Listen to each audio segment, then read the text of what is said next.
در مرکز ناحیه واسع با اشتراک اساسگزار صلح و وحدت ملی پیشوای ملت پرزیدنت جمهوری تاجیکستان محترم امامعلی رحمان قصر فرهنگ مورد بهره برداری قرار داده شد. در بینای مذکور همچنین بخش فرهنگ مقامات اجرایی حکومت دولتی ناحیه واسع و مکتب صنعت بچگانه جای داده شده است. گزارش همکاران ما. در ادامه سفر کاری به شهر و ناحیه‌های ولایت ختلان اساسگزار صلح و وحدت ملی پیشوای ملت پرزیدنت جمهوری تاجیکستان محترم امامعلی رحمان در مرکز ناحیه واسع قصر فرهنگ را مورد بهره برداری قرار دادند. این شد بخشیده به سزاوار پیشواز گرفتن 30 سالگی استقلال دولتی جمهوری تاجیکستان در کوچه اسماعیل سامانی شهرک هودبوک در مساحت 0.37 گکتار ساخته شده از 2 آشیانه عبارت میباشد. قصر فرهنگ را ساختمانچانی محلی با طرح زمانوی و با نظرداشت صنعت معماری ملی بنیاد نمودند. تالار قصر از 350 جای نشست عبارت بوده با استفاده از صنعت نقاشی آرا داده شده است که دقت جلب کننده میباشد. تالار با تجهیزات معاصر مجهز گردیده در آن برای گذراندن چهاربینی‌های فرهنگی، محفل و جمع آمد و مشق و تمرین دسته‌های هنری شرایط مساعد فراهم است. در قصر نوبنیاد حجره‌های علاهیده لباس عوض‌کنی، پردازکنی و دیگر اتاق‌های یاری‌رسان موجود بوده در آنها امکانات خوب برای آمادگی صنعتکاران جهت هنرنمایی مهیا میباشد. در این شد تالار رقص نیز تشکیل گردیده برای با آموزش فرا گرفتن 25 نفر نورسان ذوقمند شرایط مهیا کرده شده است. من طول سال‌هاست که در این مکتب درس می‌گویم و خوانندگان رقص‌های موزون، رقص‌های کلاسیکی، رقص‌های ملی تاجیکی را می‌آموزم. پیشتر شرایطی نداشتیم که همه طلبه‌ها را در یک جا جمع کرده رقص نشاندیم. صنف‌های تنگ بودند، طلبه‌ها نمی‌گنجیدند. امروز بین چقدر صنف‌های بر هوا و ما پیشوای ملت بین چقدر برای جوانان ما، برای کودکان ما زحمت می‌کشند. رحمت به پیشوای ملت ما که این قدر صنف‌های بر هوا دادن. ما اکنون چند قدری که دختران ما، طلبگان ما میرقصند و بازی میکنند، ما با آنها میآموزیم. ما امکانیت اکنون داریم، ما کوشش میکنیم که دختران ما وقتی که مکتب ما رو تمام میکنند رفته اینستیتوت صنعت رو تمام کنند و اومده در فرهنگ ناحیه واسع کار کنند. میخواهم که مینتداری خود را به پیشوای ملت پرزیدنت جمهوری تاجیکستان محترم امامعلی رحمان بیان نمایم برای غمخوری‌های بی‌واسطه خود که به ما قدر شرایط‌های خوب مهیا کرده است. در اول به ما خیلی شرایط‌ها مهیا نبود و ما از این شرایط‌ها خوب استفاده برده ذوقمند میشویم و تحصیل خود را خوب ادامه میدهیم و وعده میدهیم که در آینده در رشد صنعت سهمگذار باشیم.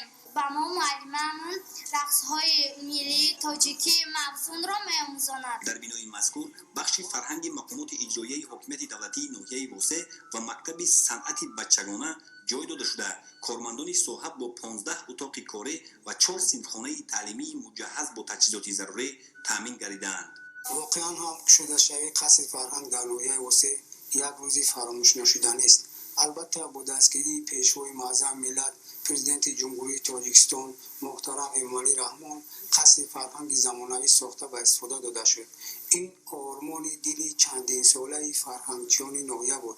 با طرز نوی زمانوی جوابگو با همه طلبات‌های معماری ملی مجهز با تمام تجهیزات تقویت آواز و دیگر لوازمات صحوی بنیاد گردیدن قصر فرهنگ امکان می‌دهد که در شرایط نو باز هم فعالیت پرثمر خود را براه ماند. این هم یک تحفه معنوی پیشوای معظم ملت است که بار دیگر از سیاست فرهنگ دوستانه پیشوای معظم ملت درک می‌دهد.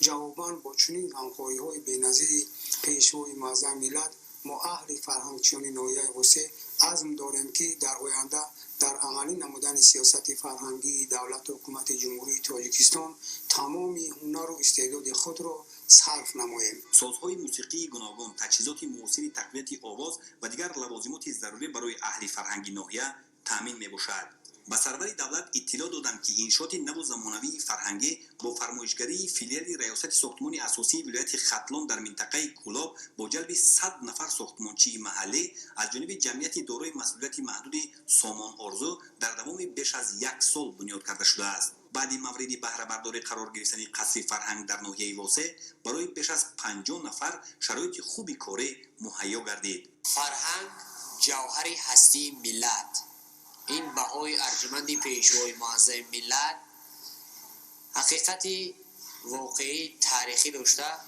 در حقیقت هر یک ملت را از روی فرهنگ او میشناسند. همین است که توجه پیشوای معظم ملت بخصوص به ساحه فرهنگ خیلی و خیلی نظررس است. انا همین توجه و غمخواری هاست که امروز در مرکز ناحیه وسه با به واسطه با اشتراک پیشوای معظم ملت یک بینای قصر فرهنگ زمانوی با تمام شرایط‌های کاری برای اهل فرهنگ تحفه گردید.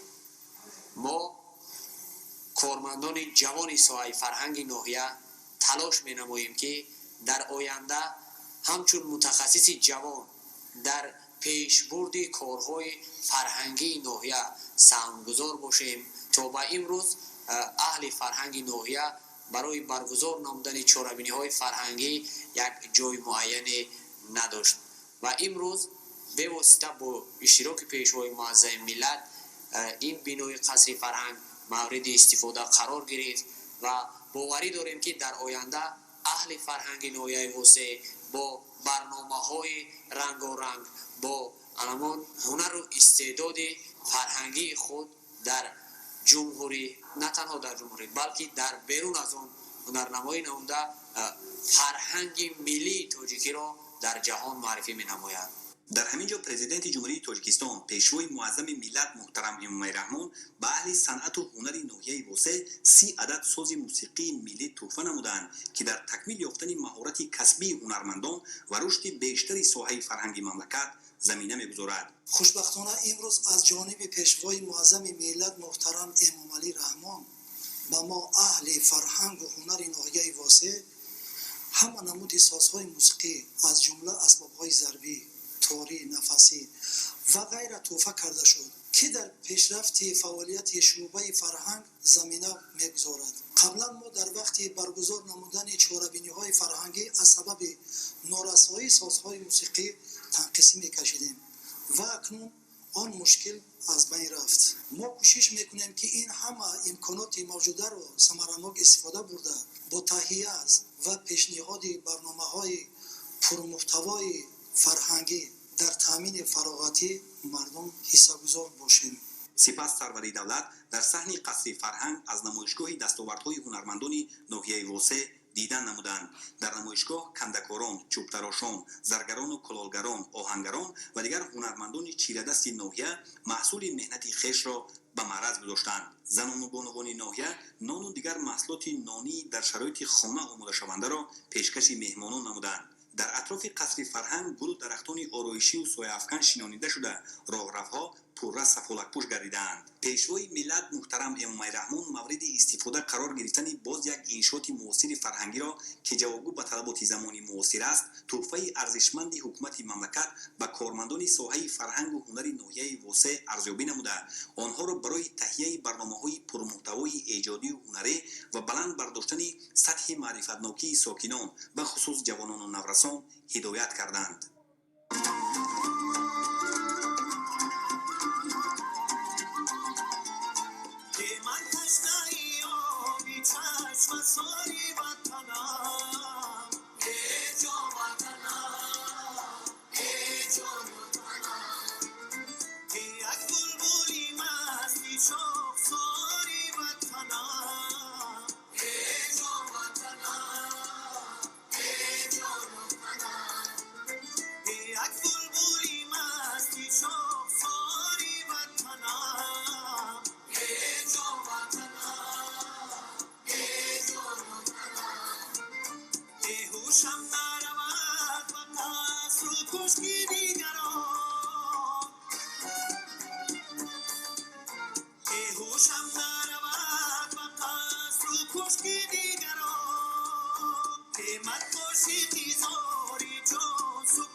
تاجیکستانم هوایی بوسارانت خوش است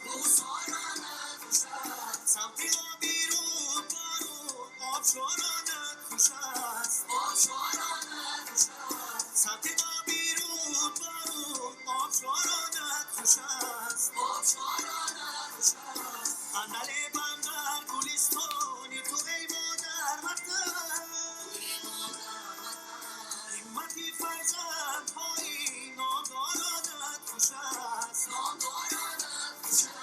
مهری تو چون جان شیرین در بدن بپرورم گل شبایی نورسد را در چمن بپرورم مشتی خودت خوشتر هستم ای سلیمان است مرا نسلی نو را در نبیستانی وطن بپرورم مشتی خودت خوشتر هستم ای سلیمان است مرا نسلی نو را در نبیستانی وطن بپرورم نسلی نو را در نبیستانی وطن بپرورم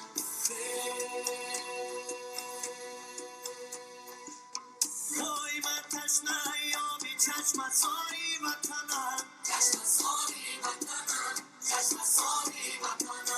وای یک بلبلی مستی شب ساری وطنم هی، وای یک بلبلی مستی شب ساری وطنم وای هوشم نرود مپس رو کشکی دیگران وای هوشم نرود مپس رو کشکی دیگران وای من عاشقی زاری جان سپاری وطنم هی، وای من عاشقی زاری جان سپاری وطنم هی، وای من عاشقی زاری جان سپاری وطنم جان سپاری وطنم جان سپاری وطنم جان سپاری وطنم جان سپاری وطنم جان سپاری وطنم جان سپاری وطنم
زندگی و آرمانم عود و عادی تاجیکی جان و جان با تار و پود و خانمانم تاجیکی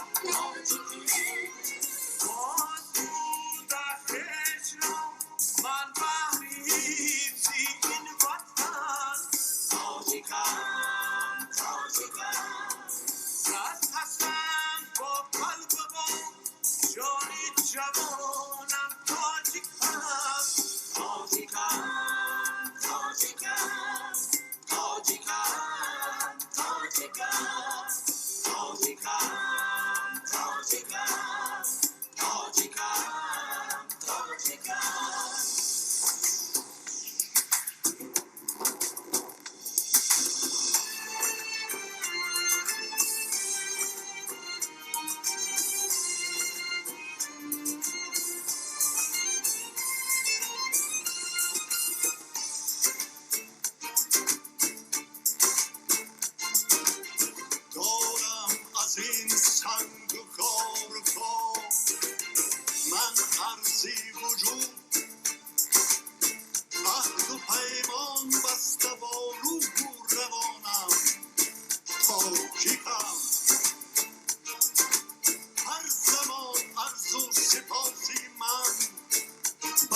وطن از بر من شاه دو شرف بخشیدن با همه ناموس نگو آرمانم تاجیکم تاجیکم تاجیکم تاجیکم من تاجیکم تاجیکم من تاجیکم تاجیکم من تاجیکم تاجیکم تاجیکم تاجیکم من تاجیکم تاجیکم من تاجیکم تاجیکم من تاجیکم